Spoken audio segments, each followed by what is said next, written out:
कांग्रेस के सर्कल में कहा जा रहा है कि Krishna is one of the most trusted lieutenant of Rahul Gandhi, और बिहार में नाराज कह रहे हैं कि आप बीजेपी की स्लीपर सेल है। ये दो बहुत ही पोलराइज्ड वर्जन है। मुझे नहीं लगता है कि ऐसी कोई दूर दूर तक बात है। ऑफिस के भीतर टिकट चोर बिहार छोड़, इसकी तख्ती लेके लोग बैठे हुए हैं। बहुत सारे लोगों को कृष्णा के साथ स्कोर सेटल करने का मौका मिल गया है। कई लोगों ने आरजेडी की लीडरशिप का भी नाम लिया। मैं उनकी भावना समझ रहा हूँ। सीएम फेस डिक्लेयर करने के लिए प्रेस कॉन्फ्रेंस हुई तो कृष्णा की सीट बीच से उठा के किनारे कर दी गई। एक्चुअली जो मेरा नेम प्लेट था, टाइमिंग को लेके बड़े सवाल उठाए गए कि तेजस्वी यादव को इलेक्शन डिक्लेयर होने के कितने दिन बाद सीएम फेस क्यों डिक्लेयर किया गया और उसके लिए अशोक गहलोत को आना पड़ा। लोगों ने इस तरफ भी ध्यान दिलाया कि पहले के जो इंचार्ज आते थे वो बार बार कर्टसी विजिट के लिए जाते थे लालू प्रसाद जी के घर पे, तेजस्वी के घर पे। कृष्णा अलवरू का कहना है मैं यहाँ अपना काम करने आया हूँ, मैं ये कर्टसी विजिट के चक्कर में नहीं पड़ूंगा अंटिल वेरी नेसेसरी। इसका एक्चुअल डेट दिवाली से 2-3 दिन पहले फिक्स हो गया। रही बातचीत की और डायनेमिक्स की अलायंस पार्टनर्स के साथ, ये जरूर है कि जब काम होता है तो हम मिलते हैं। एक पॉइंट ऑफ कंटेंशन ये भी बताया जाता है कि Tejashwi Yadav is not fine with Kanhaiya Kumar. तो ये भी मैं भी बहुत सुनता हूँ कि फलाने से तकलीफ है फलाने को। आफाक आलम कस्बा सीट से 4 बार की सिटिंग विधायक है और कहा जा रहा है कि पप्पू यादव के प्रेशर में उनका टिकट काटकर इरफान को दे दिया गया। किसी के प्रेशर में किसी का टिकट कटता है, मुझे नहीं लगता ऐसा होता है। पप्पू यादव का कांग्रेस में क्या स्टेक है? पप्पू यादव कांग्रेस के परिवार के मेंबर हैं। अखिलेश प्रसाद सिंह आपकी पार्टी के नेता हैं, उनके और आपके रिश्ते कैसे हैं? कहीं कहीं उनकी और मेरी राय डिसएग्री होती है, डिफर होती है। जैसे उनके बेटे आकाश सिंह का टिकट। आकाश सिंह के टिकट पे डिसएग्रीमेंट नहीं था। अखिलेश प्रसाद सिंह केसी वेणुगोपाल से लेके दिल्ली में सब जगह के आए, बात क्या है, लेकिन कृष्णा अलवरू नहीं माने या तेजस्वी नहीं माने। बात थी कि सीट आएगी तो कंसिडर करेंगे। बिहार में जो लोग आपको पसंद नहीं कर रहे हैं विद इन कांग्रेस या अलायंस, वो इस बात की बहुत खुशियां मना रहे हैं कि देखो देखो हमने विरोध किया तो कृष्णा अलवरू की पर कतर दिए गए या पावर घटा दी गई। संगठन में एक लेवल के बाद आपको दूसरे लोगों को स्पेस देने की जरूरत। कहा जा रहा है कि बिहार में कांग्रेस में फैक्टरिज्म बहुत है। एक ग्रुप अखिलेश प्रसाद सिंह का, एक ग्रुप शकील अहमद जो विधायक दल के नेता हैं, और फिर एक ग्रुप राजेश राम का। आपको भी इन ग्रुप्स के बारे में जानकारी दी गई? ग्रुप्स होती हैं और ये कोई खराब बात नहीं। और इन सब ग्रुप्स को डिसिप्लिन में लाने में मुश्किल आई? डिसिप्लिन एक शब्द ऐसा है जो मेरे ख्याल से थोड़ा मिलिट्री कॉनोटेशन रखता है, और मेरे ख्याल से राजनीति में डिसिप्लिन को एक लेवल के बाद सीरियसली नहीं लेना चाहिए। कृष्णा जी, मैं ये सवाल इसलिए पूछ रहा हूँ क्योंकि अभी कल तक जो कांग्रेस के प्रदेश अध्यक्ष थे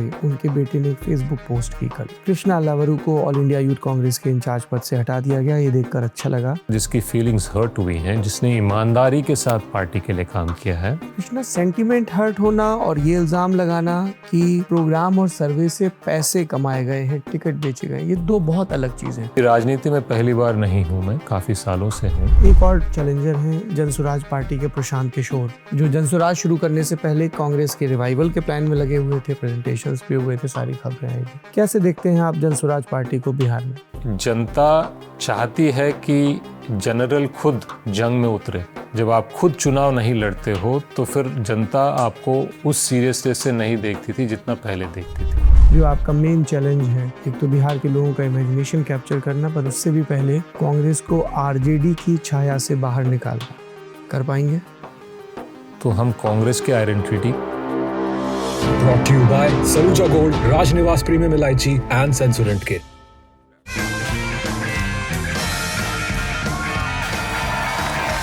राजनिवास प्रीमियम इलायची, सोच जो करे राज। आप ललन टॉप पर जमघट देख रहे हैं। ये हमारी पॉलिटिकल इंटरव्यू की सीरीज़ है। हम इस वक्त बिहार में हैं। जमघट के आज के एपिसोड में हमारे वो मेहमान हैं जिनको जिम्मेदारी दी गई है सदाकत आश्रम की रौनक लौटाने की। सदाकत आश्रम आज़ादी के पहले से कांग्रेस का बिहार में हेडक्वार्टर रहा है। कांग्रेस जिसकी बहुत दिलचस्प जर्नी है।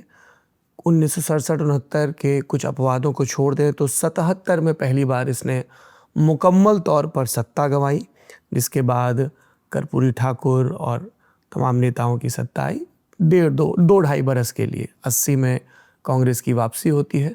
जगन्नाथ मिश्र आखिरी सीएम, और उसके बाद से कांग्रेस कुछ एक गठबंधनों में साझेदार तो रही आरजेडी के साथ या कुछ और अलायंसेस में, जिसमें आरजेडी जेडीयू भी थे 2015 में, लेकिन अपने दम पर सत्ता पाना इसके लिए बड़ी दूर की बात हो गई है। हम सब जानते हैं कि कांग्रेस अगर अपने आप को पूरे देश में रिवाइव करना चाहती है, तो उत्तर प्रदेश और बिहार में जब तक वो प्रिंसिपल कंटेंडर या चैलेंजर नहीं बनेंगे तब तक रिवाइवल नहीं होगा। सारे पॉलिटिकल ऑब्जर्वर्स कहते हैं, ये कहा जाता है कि इसीलिए बिहार में कांग्रेस के रिवाइवल की जिम्मेदारी नेता प्रतिपक्ष राहुल गांधी ने जिस एक शख्स को सौंपी है वो कृष्णा आलावरू हैं। आपके नाम, मैं पॉलिटिक्स पे आऊँगा, will discuss in detail Bihar in your journey. आपके नाम के उच्चारण को लेके बहुत गलतफहमी रहती है, सही उच्चारण क्या है? कृष्ण तो मुझे पता है, संस्कृत से आया शब्द है जी, आलावारू है। आलावारू, जी, ओके। और बिहार में कैसे कैसे बुलाते हैं? अल्लाह बारू बोलते हैं और कई चीज़ें बोलते हैं जो मैं भी नहीं बोल पाता हूँ, लेकिन हाँ उसका काफ़ी शोषण हो गया है। भारत का सबसे भरोसेमंद सलूजा गोल्ड TMT बार, मजबूती सब कुछ है जी। इस समय कृष्णा जी आपके पास कांग्रेस के संगठन में बिहार का इंचार्ज होने के अलावा संगठन में क्या पद है? जी, मैं AICC का इंचार्ज हूँ। हाँ। तो वो हमारे संगठनात्मक पद होता है। और सचिव हैं? कल तक मैं, ये सचिव और महासचिव के बीच का पद होता है, ओके तो इंचार्ज कहते हैं उसको। जी। तो कल तक मैं 2 पदों पे था, एक IYC इंडियन यूथ कांग्रेस का इंचार्ज और बिहार का इंचार्ज। जी। कल नया इंचार्ज IYC में आया है, तो अभी मैं बिहार का इंचार्ज हूँ, मनीष शर्मा। मनीष शर्मा। कई लोगों ने with in the party, outside the party ये कहा कि बताइए, इतने सीनियर जनरल सेक्रेटरीज मौजूद हैं, पर उन सब के बीच एक सेक्रेटरी रैंक के व्यक्ति को बिहार जैसे ज़रूरी राज्य में तैनात किया गया। ये इंटरनल क्रिटिसिज्म आप तक पहुंचती है? इंटरनल क्रिटिसिज्म भी होती है, एक्सटर्नल क्रिटिसिज्म भी होती है। जो क्रिटिसिज्म जायज़ है उसको हम लेते हैं, जो नहीं है उसको हम ड्रॉप करते हैं। कौन सी क्रिटिसिज्म आपको जायज़ लगती है बिहार के या आपके कंटेक्स्ट में? एक चीज़ जो लगती है मुझे कि समय बिहार में कम दिया गया है और एक्सपेक्टेशंस ज़्यादा हैं, तो आप कैसे करोगे, ये सवाल काफ़ी बार पूछा जाता है, क्योंकि बिहार को समझने के लिए समय नहीं है आपके पास। और ये मुझे काफ़ी हद तक सही लगा।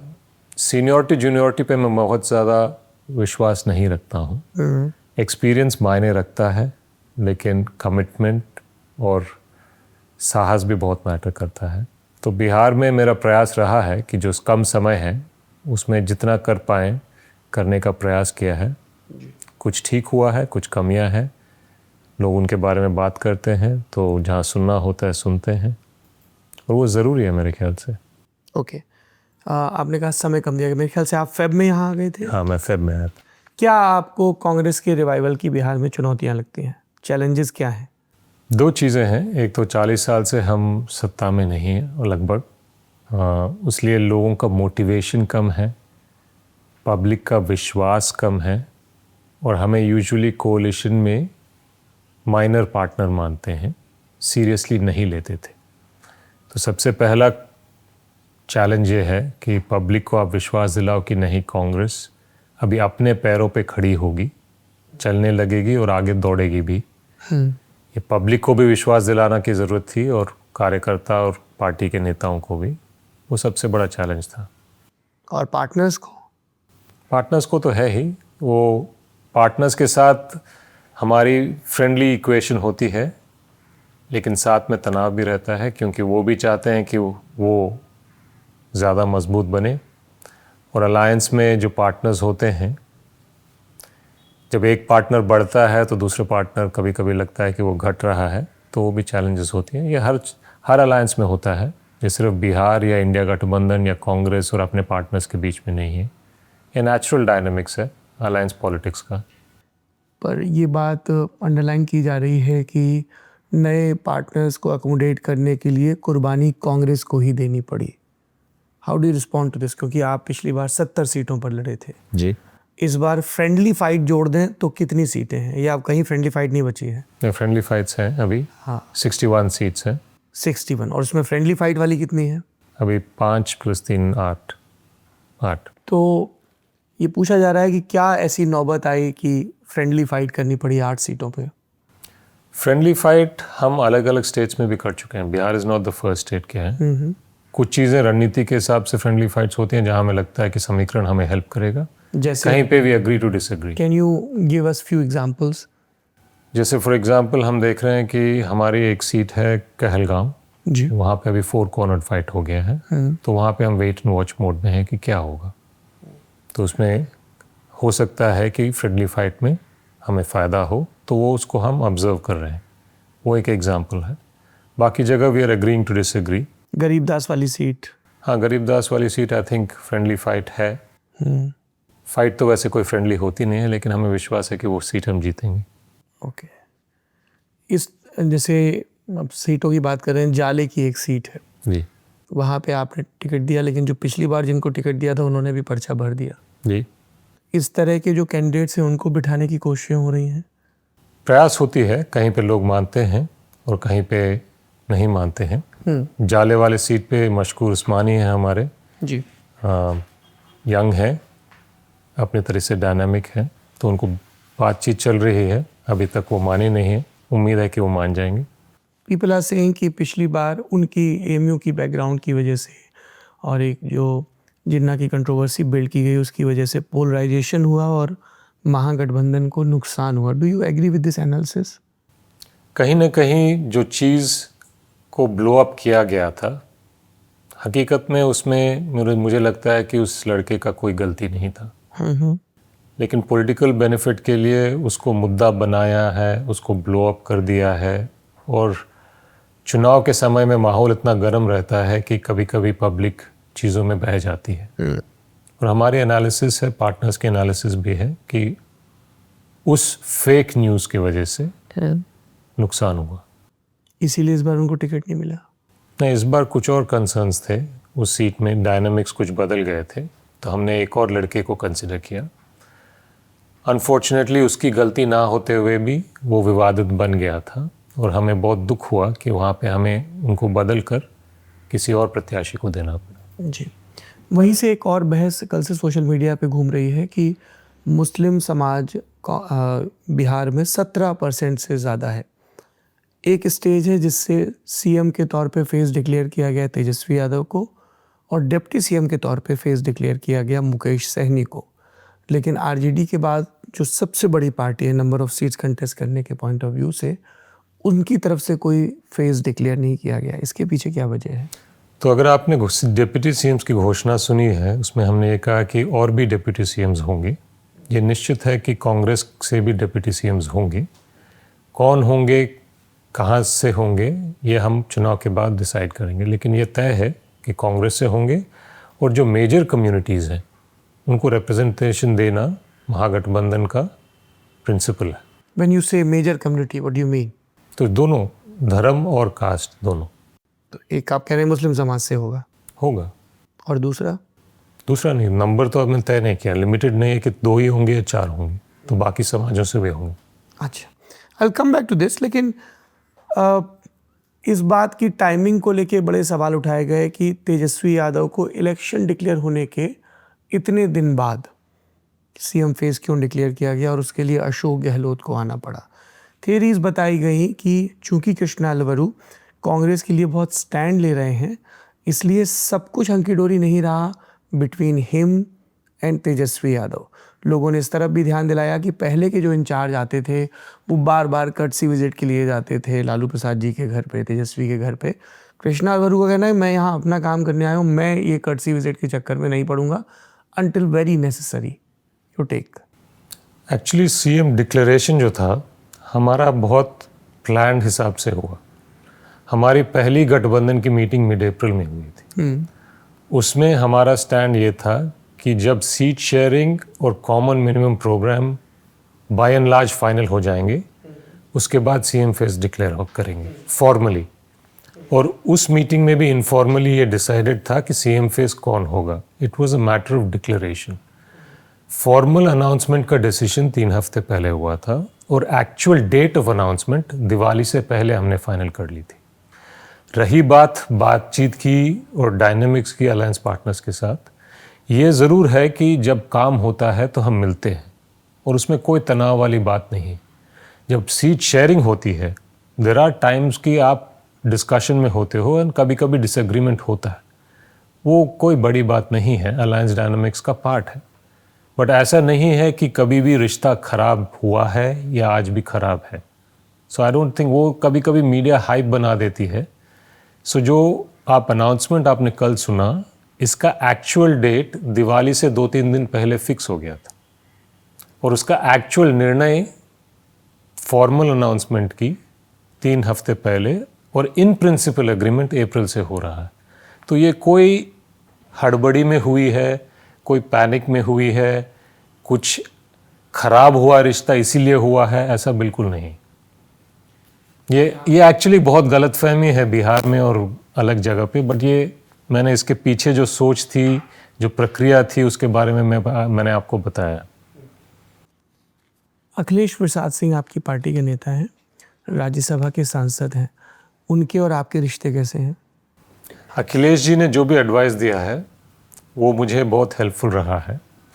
कहीं कहीं उनकी और मेरी राय डिसएग्री होती है, डिफर होती है, और उसमें कोई बड़ी बात नहीं। जैसे उनके बेटे आकाश सिंह का टिकट? आकाश सिंह के टिकट पे डिसएग्रीमेंट नहीं था, कुछ परिस्थितियां ऐसी हो गई कि टिकट नहीं हो पाए। कौन सी सीट से टिकट मांग रहे थे? वो कुर्था से मांग रहे थे। क्यों नहीं मिल पाया? अलायंस में हमारे अखिलेश पास प्रसाद सिंह केसी वेणुगोपाल से लेके दिल्ली में सब जगह के आए, बात के आए, लेकिन कृष्णा अलवरू नहीं माने या तेजस्वी नहीं माने। बात थी कि सीट आएगी तो कंसिडर करेंगे। अलायंस में सीट नहीं आई, और बहुत सारी सीट्स ऐसी थी जो वो चाहते थे उनको नहीं मिली, कुछ हम चाहते थे हमें नहीं मिली। कुर्था उनमें से एक था। ये रिपोर्ट्स आप तक पहुंचती हैं कि अखिलेश सिंह को लालू प्रसाद यादव के परिवार का बहुत करीबी माना जाता है। कांग्रेस ऑब्जर्वर्स ये कहते हैं कि जब तक ऐसा प्रदेश अध्यक्ष रहेगा जो लालू यादव का करीबी होगा, तब तक वो कांग्रेस को कैसे बिल्ड कर पाएगा, और इसीलिए आपके आने के बाद कुटुंबा के विधायक राजेश राम को प्रदेश अध्यक्ष बनाया गया। आई थिंक कांग्रेस में प्रदेश अध्यक्ष बदलने की एक सिस्टम होती है और टाइमिंग रहती है। अखिलेश जी काफ़ी सालों से प्रदेश अध्यक्ष थे, और हमें लगा कि इस वक्त जो हमारी पार्टी की लाइन है उस हिसाब से राजेश राम जी ज़्यादा सूट करेंगे। ओके। आपने कहा कि अभी कल तक यानी 23 अक्टूबर तक, हम 24 को ये बातचीत रिकॉर्ड कर रहे हैं, आप यूथ कांग्रेस के इंचार्ज भी थे। अब उनकी जगह, आपकी जगह मनीष शर्मा को इंचार्ज बताया गया। बिहार में जो लोग आपको पसंद नहीं कर रहे हैं विद इन कांग्रेस या अलायंस, वो इस बात की बहुत खुशियां मना रहे हैं कि देखो देखो हमने विरोध किया तो कृष्णा अलवरू की पर कतर दिए गए या पावर घटा दी गई। पर क्या आप उन लोगों को बताना चाहेंगे कि मनीष शर्मा किसके अपॉइंटी हैं, किसके करीबी हैं? क्योंकि हमें बताया गया कि वो आप ही के डिसाइपल हैं। डिसाइपल किसी को कहना गलत होगा। मनीष शर्मा पार्टी में बहुत सालों से काम कर रहे हैं और एनएसयूआई और यूथ कांग्रेस से काफ़ी जुड़े हुए हैं। ऐसा नहीं है कि वो नया चेहरा है।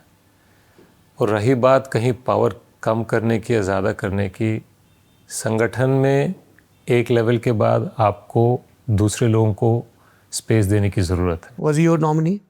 और यूथ कांग्रेस नॉमिनी तो मतलब ही नहीं है। He is an independent person Did you recommend him? who has his own views. I was asked for my opinion. I gave a few names and he was one of them. Okay. ये भी कहा जा रहा है कि एक कांग्रेस में जय जगत ग्रुप है जो सचिन राव के मार्फत आता है, ग्रूम किया जाता है सर्वोदयी विचारधारा में, और उन लोगों का एक किस्म की टैलेंट स्काउटिंग भी होती है, और कृष्णा भी उसी जरिए से है। Is that true? तो मैं जब पॉलिटिक्स में आया तो मैं किसी को जानता नहीं था। कैसे आए आप पॉलिटिक्स में? तो मैं सिंगापुर से आया था, यहाँ पे आया। You are a banker there? I was a management consultant. Management का बीसीजी के साथ? बीसीजी के साथ। ओके।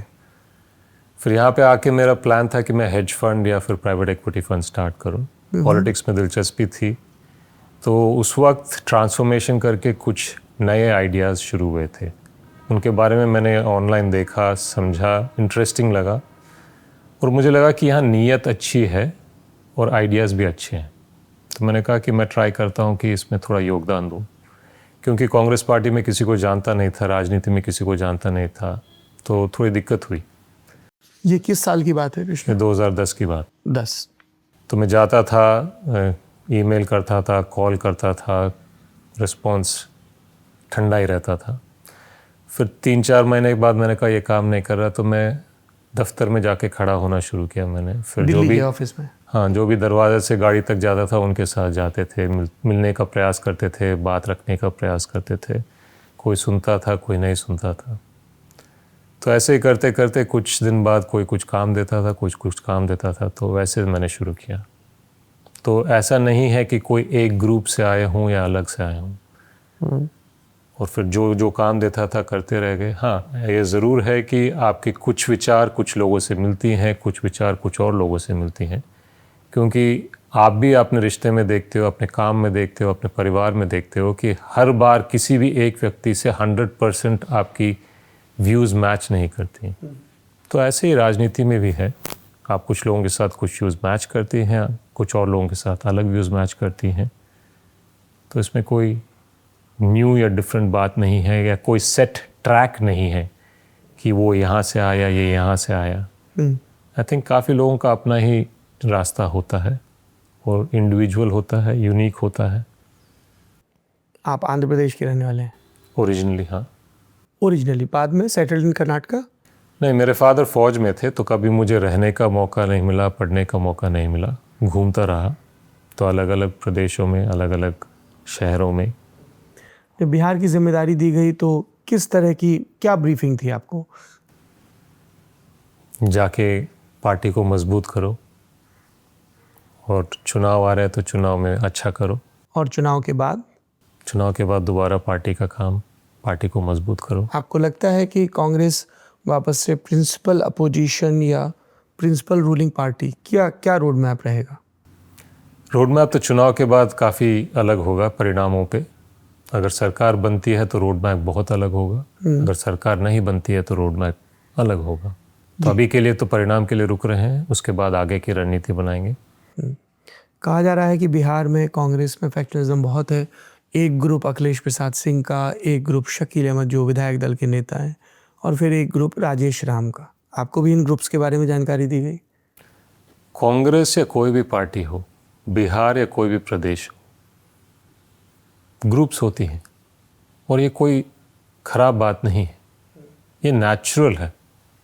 और जहाँ पे लीडर्स होंगे वहाँ पे ग्रुप्स होंगे, but fact of the matters हर कोई कांग्रेसी है, और मेरे लिए वही मैटर करता, क्योंकि I am from the Congress. मैं कांग्रेस का प्रभारी हूँ, मैं किसी एक ग्रुप का प्रभारी नहीं हूँ और दूसरे ग्रुप का विरोधी नहीं हूँ।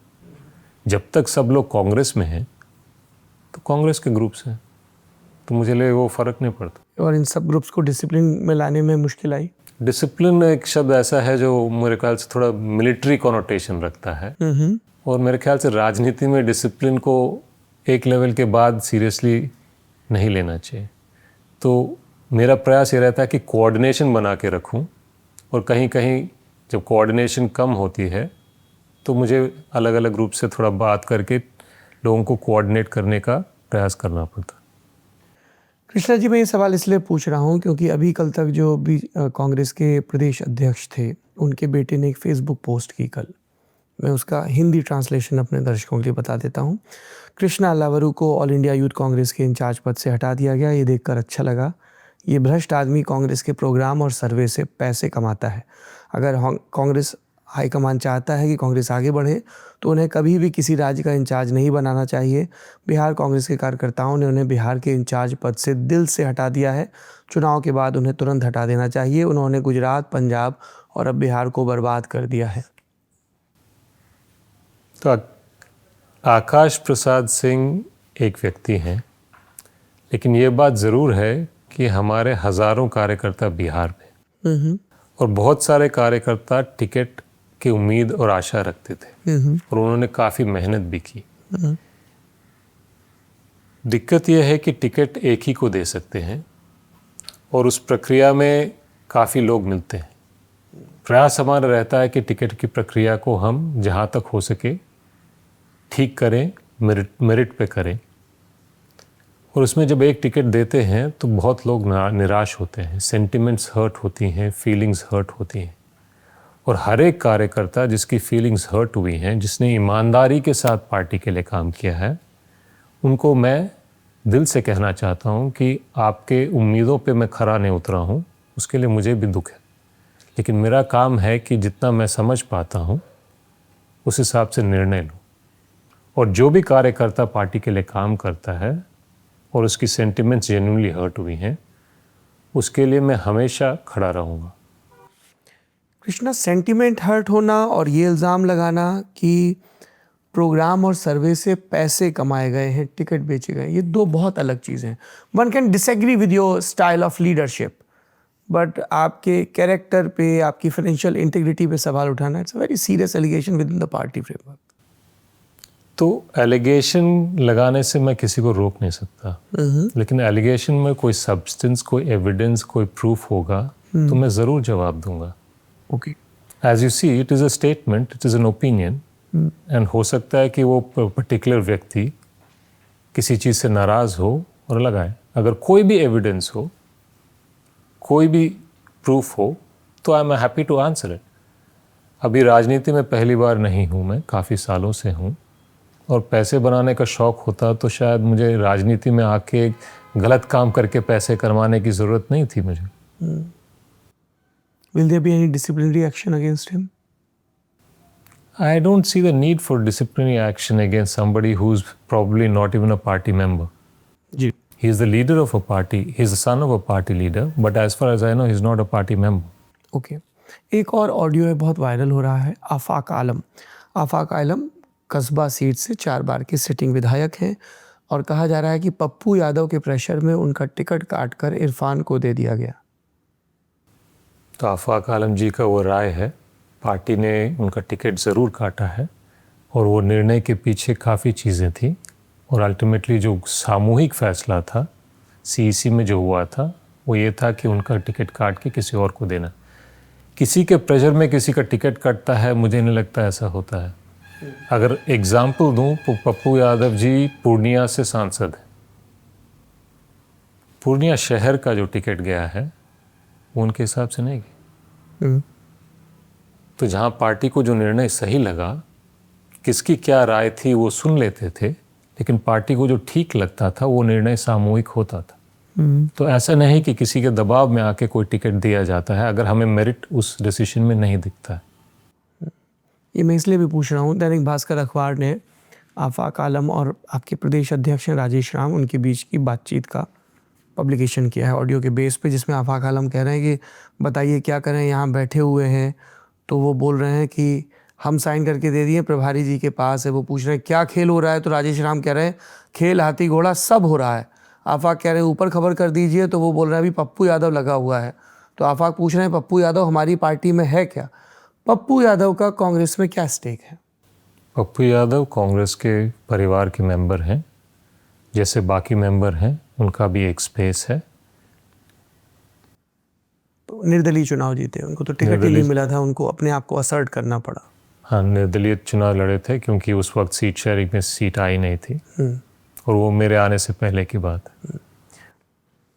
ये आपके प्लान्स को डिस्टर्ब करता है कि आपके अपने प्रदेश अध्यक्ष का ऑडियो वायरल हो रहा है कि सब पप्पू जी, वेणु जी, फलाना सब लगे हैं, हम लोग फाइनल कर दिए थे, ऐसी पार्टी चलेगा? बिल्कुल नहीं चलेगा, हम खुद परेशान हैं, आपको अड़ जाना चाहिए, आप प्रदेश अध्यक्ष हैं। आफाक ने कहा तो वो बोले हमने तो पहले ही कहा किसी विधायक टिकट नहीं कटना चाहिए, क्या करें सर, हम बात करते हैं। तो इसमें लोगों को लग रहा है कि जब स्टेट लीडरशिप की नहीं सुनी जा रही है, या स्टेट लीडरशिप को लग रहा है कि चीज़ें अटकी हुई हैं, एक व्यक्ति बुलडोज कर रहा है, तो वो खुद से कैसे प्रॉमिस कर पाएँ लोगों को? स्टेट लीडरशिप हो, प्रभारी हो, सबकी राय सुनी जाती है। There is a screening committee जिसको हम रखते हैं, जिसमें स्टेट के senior leaders, CLP leaders, PCC और प्रभारी रहते हैं, सेक्रेटरीज भी रहते हैं, और दिल्ली के कुछ लोग भी लगाए जाते हैं। डिस्कशन होती है, काफ़ी दिन तक डिस्कशंस हुई, हर सीट पे लंबी डिस्कशंस हुई, विवाद हुआ, डिफरेंसेस थी, और अल्टीमेटली सेंट्रल इलेक्शन कमीशन ने जो फैसले लिए उन्हीं को टिकट मिलता है। कई सीटों पे आपको अपने मन के बावजूद कंप्रोमाइज़ करना पड़ा क्योंकि आरजेडी या वीआईपी अड़ा हुआ था। सीट शेयरिंग में हाँ, और वो हर पार्टी के साथ हुआ, सिर्फ कांग्रेस के साथ ही नहीं हुआ, अलायंस में होता है। किसी भी पार्टी को 100% अपने मन चाहे सीट्स नहीं मिलते, प्रयास ये रहता है कि ज़्यादातर मिले। अच्छा, हम लोग यहाँ मौर्या होटल में ये बातचीत रिकॉर्ड कर रहे हैं, यहीं पे एक प्रेस कॉन्फ्रेंस होती है जिसमें कांग्रेस के कई पुराने विधायक और नेता जुटते हैं। छत्रपति यादव, गजानन शाही ने कहा कि उनको 113 वोट से वो चुनाव हारे, फिर भी उनका टिकट काट दिया गया और जो बड़े पैमाने से हारा उसको दे दिया गया। और इन सब ने ये तक कह दिया कि आप बीजेपी की स्लीपर सेल हैं।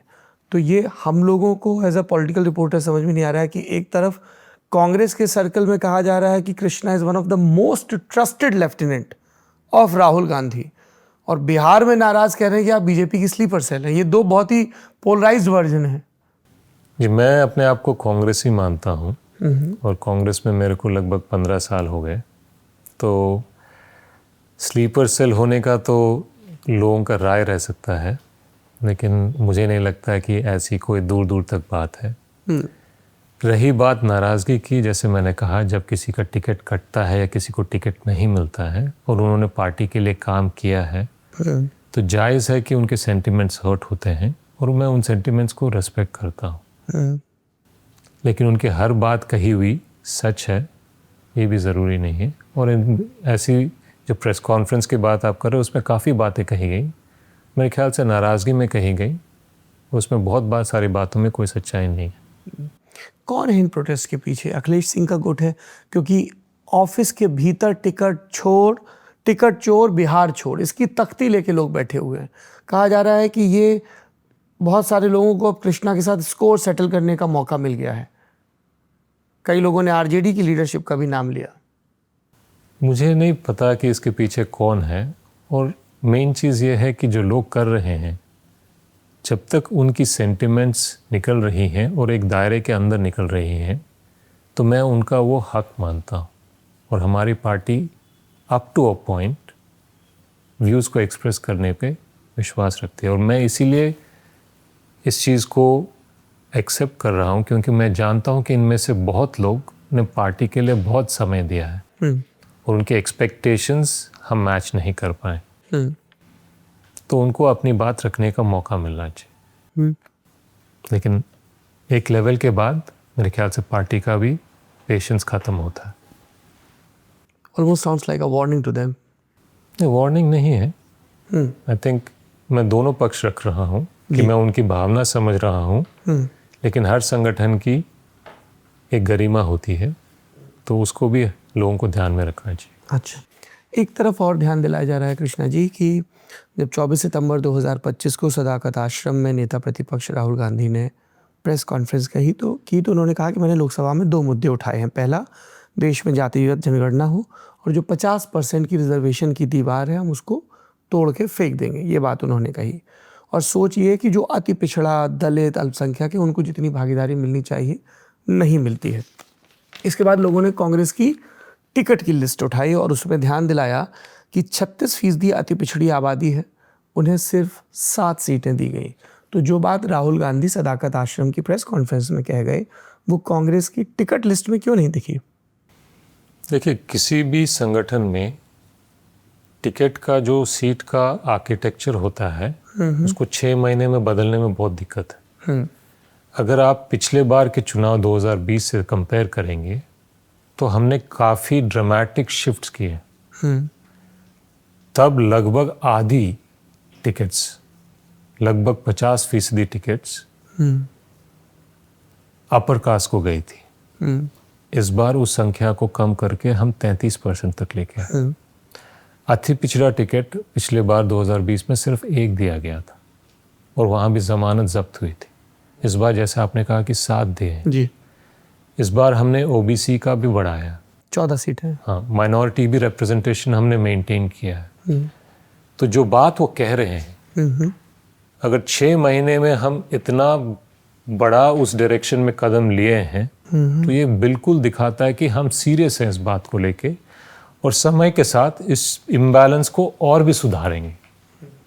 क्योंकि जब सीट शेयरिंग होती है, सीट्स जो आपको मिलती हैं उसके समीकरण के हिसाब से टिकट्स देने होते हैं, और कुछ सीट्स होती हैं जो लेगेसी सीट्स हैं। तो जो सीट्स हमें मिली हैं, कुछ सीट्स ऐसी हैं जहाँ पे समीकरण के हिसाब से सर्टेन कम्युनिटी को ही आप दे के जिता सकते हैं। यहाँ पे वहाँ पे सिटिंग एमएलए है या कोई मजबूत प्रत्याशी है, क्योंकि विनेबिलिटी को भी बैलेंस करनी पड़ती है।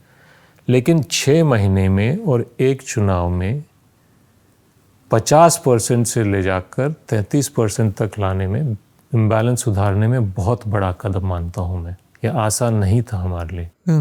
और आने वाले दिनों में मुझे विश्वास है कि पार्टी जिस डायरेक्शन में चल रही है, इस इम्बैलेंस को हम और बैलेंस करेंगे। आपको लगता है कि इसकी वजह से आपका आरजेडी से टकराव बढ़ेगा? क्योंकि अभी तक की पोजीशनिंग इस तरह की जाती है कि आरजेडी विल कैप्चर द पिछड़ा, अति पिछड़ा, दलित मुस्लिम वोट, और कांग्रेस को जिम्मेदारी दी गई है कि भाई आप सवर्णों में जितना वोट ले आए, भूमिहार, राजपूत, ब्राह्मण समाज से और मुस्लिम में, वहाँ तक ठीक है। आप जैसे जैसे कांग्रेस ओबीसी ईबीसी में घुसेगी तो पहला थ्रेट तो with in the alliance RJD, they will face the heat, क्योंकि आप उसी पॉलिटिकल स्पेस को ऑक्यूपाई करना चाहते हैं। देखिए, जब भी कोई पार्टी पॉलिटिकल स्पेस एक्सपैंड करना चाहती है तो ऑब्वियसली किसी न किसी के टर्फ से तो लेगी स्पेस।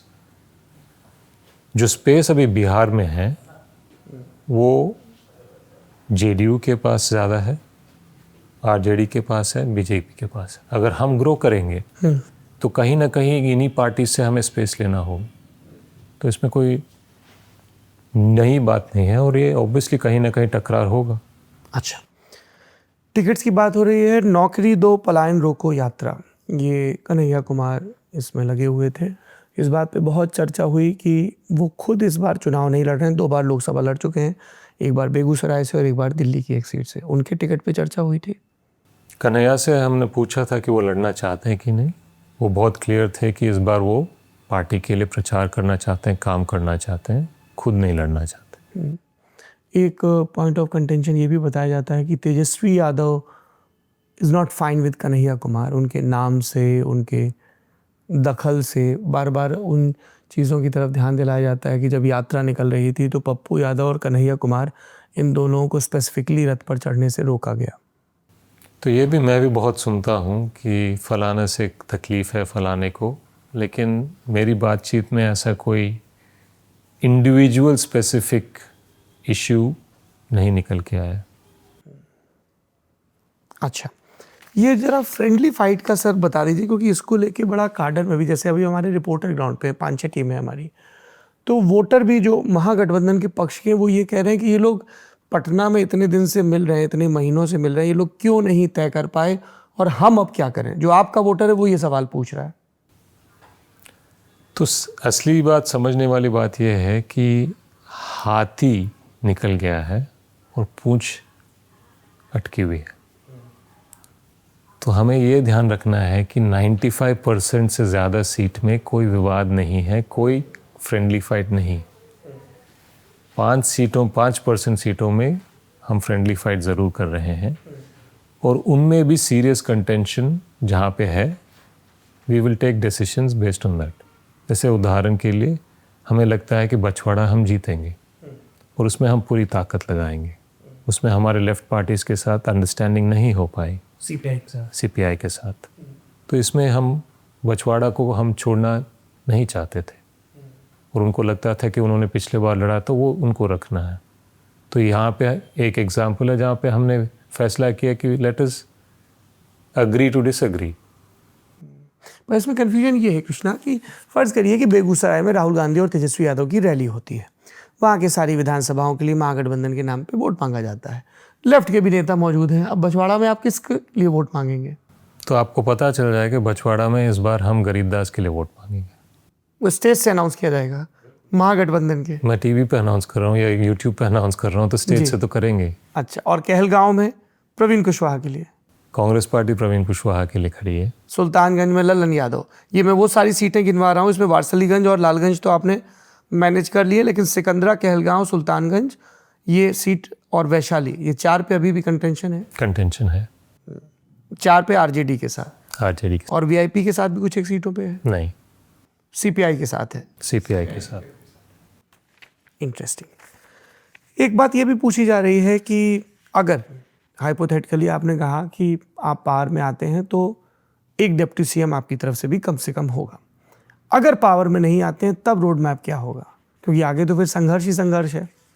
पावर में नहीं आते तो हमारे एजेंडा बहुत क्लियर है कि हम पार्टी को मजबूत करेंगे और लोगों के लिए जो मुद्दे हैं उस पे लोगों के बीच में रहेंगे।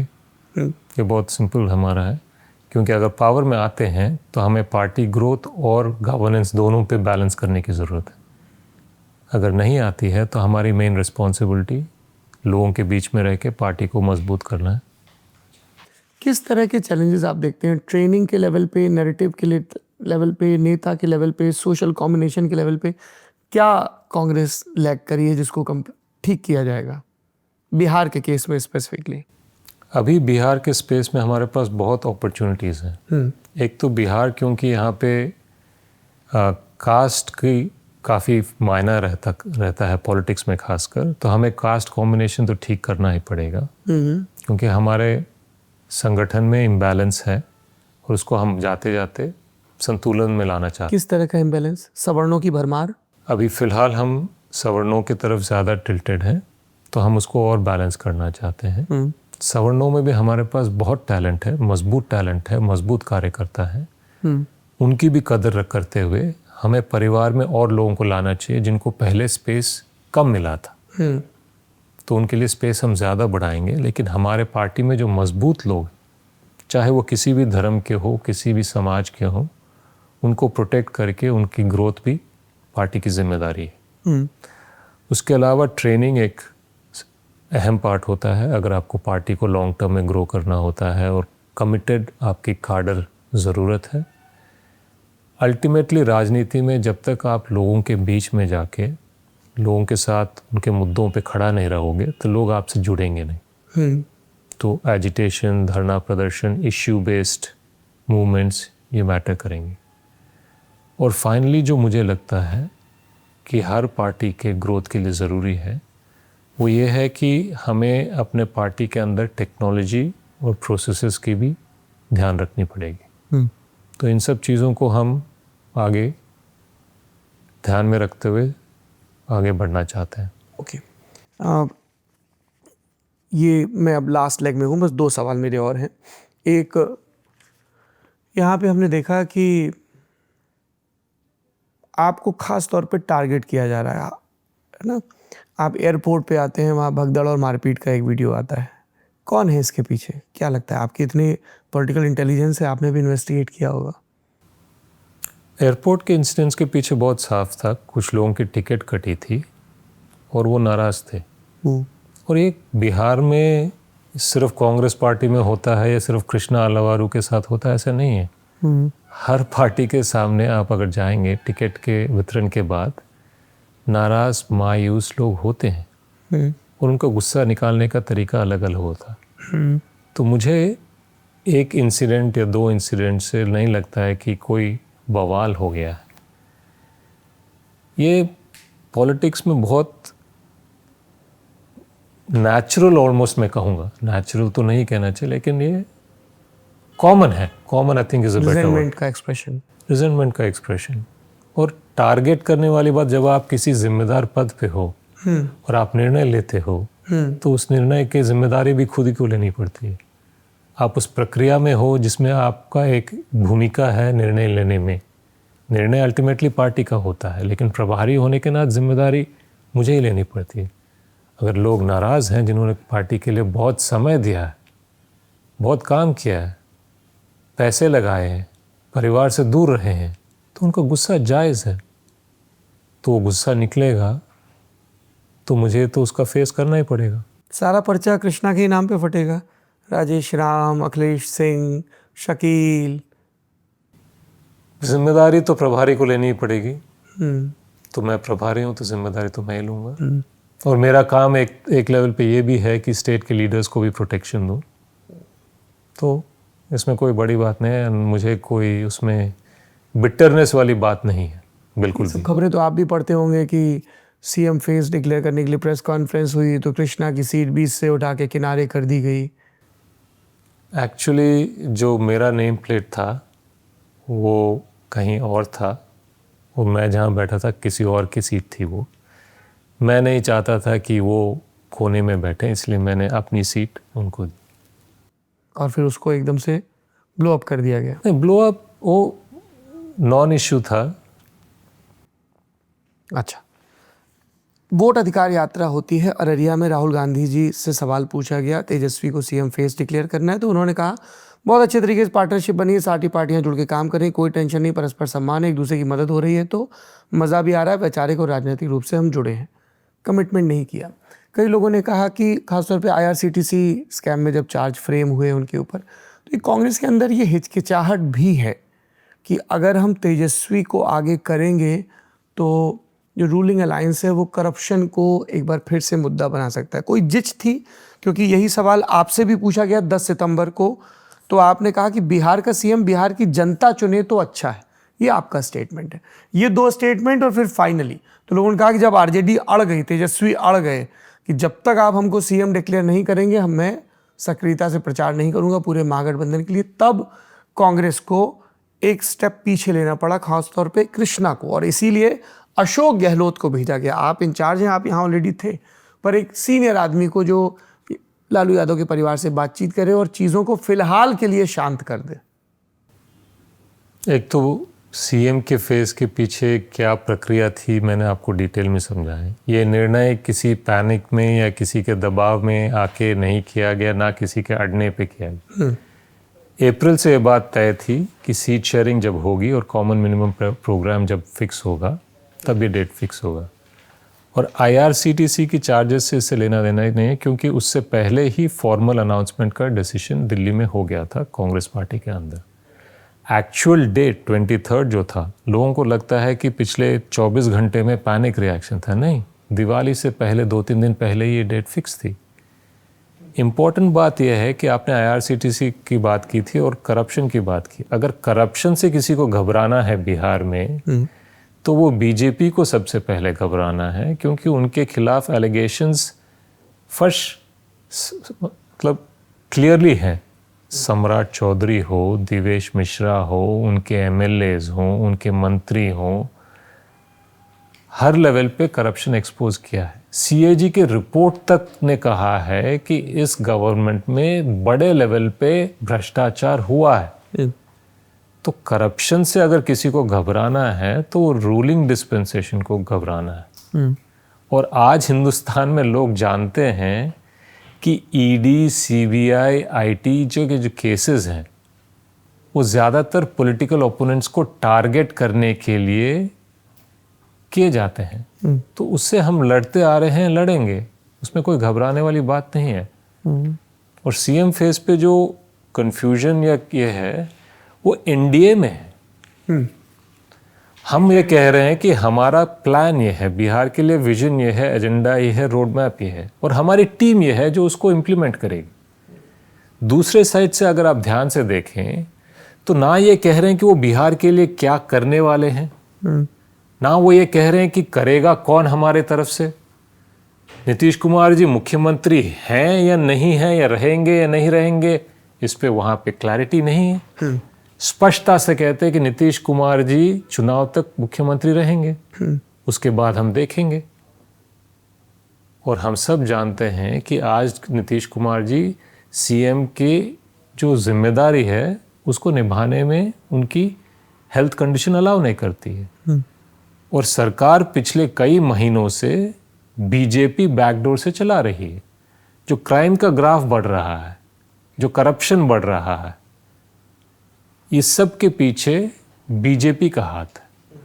और कोई भी सरकार अगर चुनाव में जाती है तो उसको अपना रिपोर्ट कार्ड बताना पड़ता है कि हम सरकार में थे, हमने रोजगार दिया या नहीं दिया।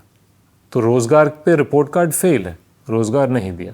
हमने पेपर लीक करवाया या रुकवाया, आपने पेपर लीक करवाया। आपने क्राइम बढ़ाया या घटाया, आपने क्राइम बढ़ाया। आपने नौकरियां दी या नहीं दी, आपने नौकरियां नहीं दी। आपने किसानों का हाल बेहतर किया, नहीं किया। आप तो कहते हो कि बढ़ता अपराध इसीलिए होता है क्योंकि किसान के पास काम नहीं। ये किसी भी सरकार को कहने से पहले डूब मरना चाहिए। तो वो परफॉर्मेंस नहीं है उनके पास, लीडरशिप नहीं है उनके पास, बिहार के पास लिए रोड मैप नहीं है उनके पास। तो उनका चुनावी प्रचार क्या होता है कि 25 साल पहले जंगल राज थी। भाई सरकार में आप हो, आज जंगल राज से भी बदतर हाल है लॉ एंड ऑर्डर का। तो जब आप चुनाव में वोट मांगने जा रहे हो, हम क्या कह रहे हैं?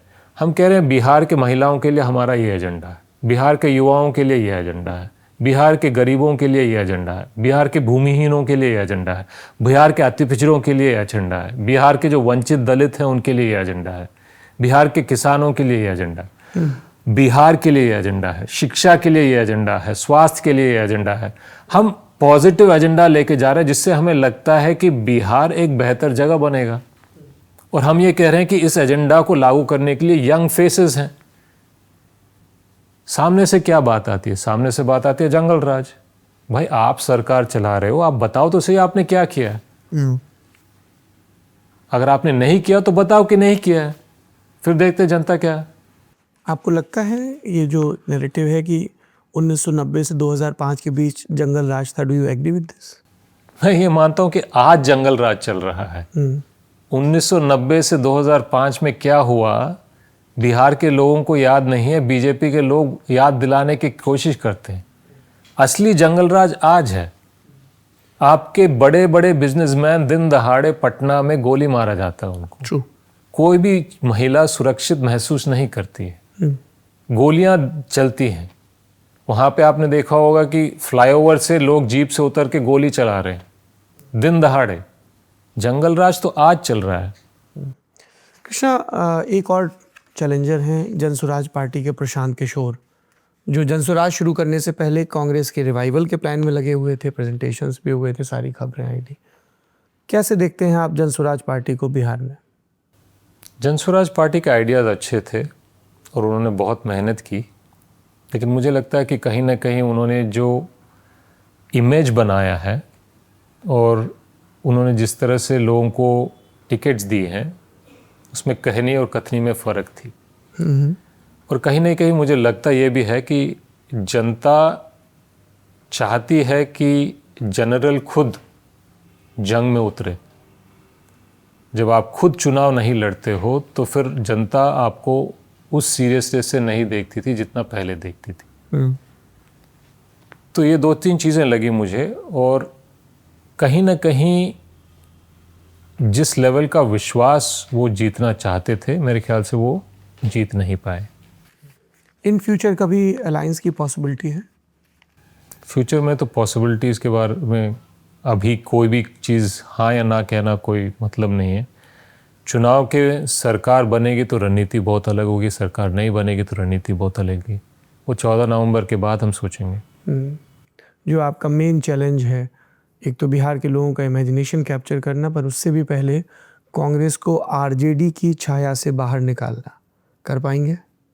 कांग्रेस काफ़ी हद तक आरजेडी की छाया से बाहर निकल चुकी है, तो हम कांग्रेस की आइडेंटिटी ज़रूर बनाएंगे, सरकार बने या ना बने, क्योंकि जनता भी चाहती है कि कांग्रेस अपनी आइडेंटिटी को लेकर आगे बढ़े।